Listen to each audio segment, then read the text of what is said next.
नमस्कार, कोटक स्टॉक शाला में आपका स्वागत है। मैं हूं शुभम शंकर और टेक्निकल एनालिसिस की इस पूरी सीरीज में हर वीडियो में हम सीख रहे हैं किसी एक खास पैटर्न के बारे में, किसी एक खास ट्रेंड के बारे में। अब बारी है ब्रेकआउट पैटर्न्स की। ब्रेकआउट पैटर्न्स में हम जानेंगे कि जेन्युइन ब्रेकआउट और फॉल्स ब्रेकआउट या फेक आउट कह लीजिए, इनको पहचाने कैसे।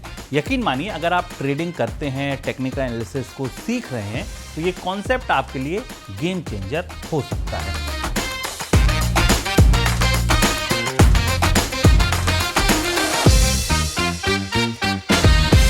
समझने से पहले आपको एक छोटी सी कहानी सुनाता हूं, एक किस्सा सुनाता हूं, जिससे कि आप इस पूरे कॉन्सेप्ट को आसानी से समझ लेंगे। मान लीजिए कि आप एक फिल्म देखने जाते हैं। फिल्म बड़ी ब्लॉकबस्टर है, थिएटर पूरा हाउसफुल है, बड़ी मुश्किल से आपने टिकट जुगाड़ी है। अब हो क्या रहा है कि फिल्म शुरू होने से पहले पिक्चर हॉल के गेट पर गेट बंद है और लोग लाइन लगाए खड़े हैं। जैसे ही दरवाजा खुलता है, एकदम भगदड़ मच जाती है और लोग अंदर को घुस जाते हैं।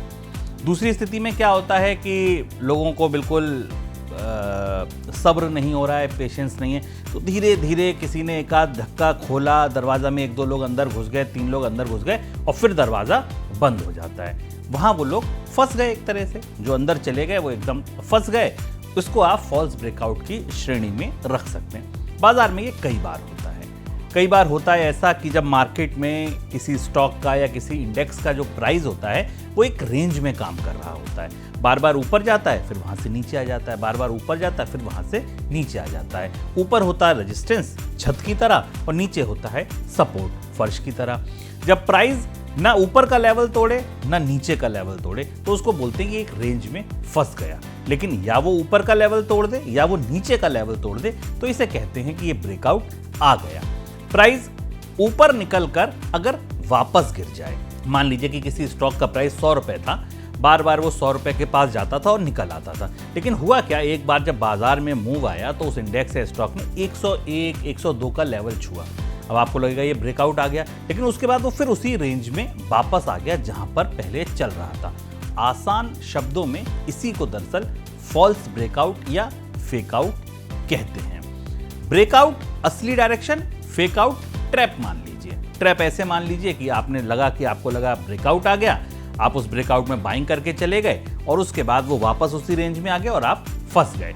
निफ्टी एक जैसे आप देखिए कि पिछले दिनों में आपने देखा होगा कि कई बार 21,800 22,200 के बीच में घूम रहा था। 22,000 के ऊपर निकले तो लोगों को लग रहा था ब्रेकआउट आएगा, या 21,800 से नीचे जाए तो लोगों को लग रहा था कि नीचे की तरह ब्रेक डाउन आएगा। आप कह लीजिए कि वहां से नीचे और गिरावट खुल जाएगी। अब सवाल यह है कि ब्रेकआउट जेन्युइन है या ब्रेकआउट जो है वो जेन्युइन नहीं है, यानी कि फॉल्स है। इसको पहचानेंगे कैसे? मैं आपको 2-3 तरीके बताता हूं जिससे आप ये पहचान सकते हैं। पहला, सबसे कामयाब और सबसे भरोसेमंद तरीका जो है वो है वॉल्यूम के साथ ब्रेकआउट आना। जी हाँ, अगर ब्रेकआउट आया और उसके साथ साथ वॉल्यूम भी तेजी से बढ़े तो मान लीजिए कि जो ब्रेकआउट है वो आपका जेन्युइन है। दूसरा तरीका यह है कि जो रेजिस्टेंस था, जिस पर बार बार लौट रहा था कोई स्टॉक या वो जो लेवल था, उसको तोड़कर निकला कोई स्टॉक या इंडेक्स, प्राइस ऊपर निकले और जब वो वापस आ रहे हैं तो उस रेजिस्टेंस को आप सपोर्ट की तरह यूज करने लगे।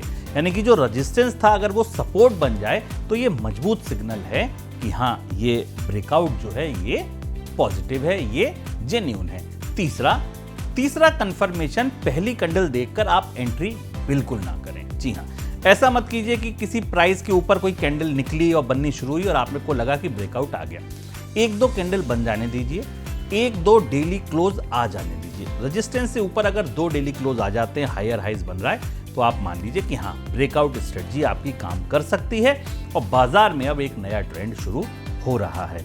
वॉल्यूम बढ़ रहे हों, 1-2 दिन डेली क्लोजिंग आ जाए और जो रेजिस्टेंस था वो अब सपोर्ट का काम करने लगे, तो आप मान लीजिए कि निश्चित तौर पर अब डायरेक्शन क्लियर है।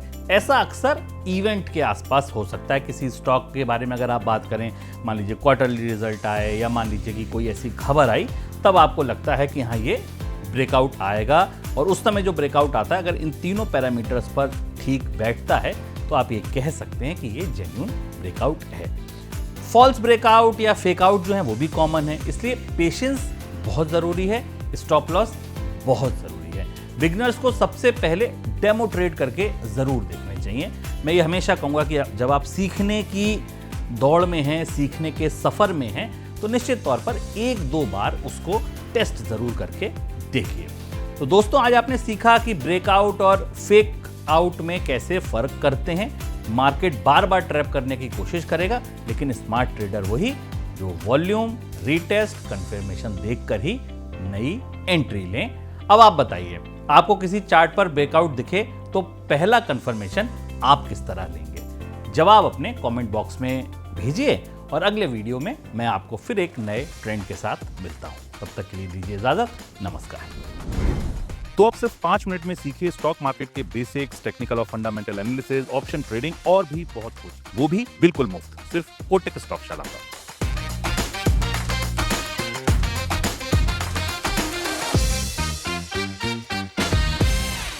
Investments in securities market are subject to market risks. Read all the related documents carefully before investing.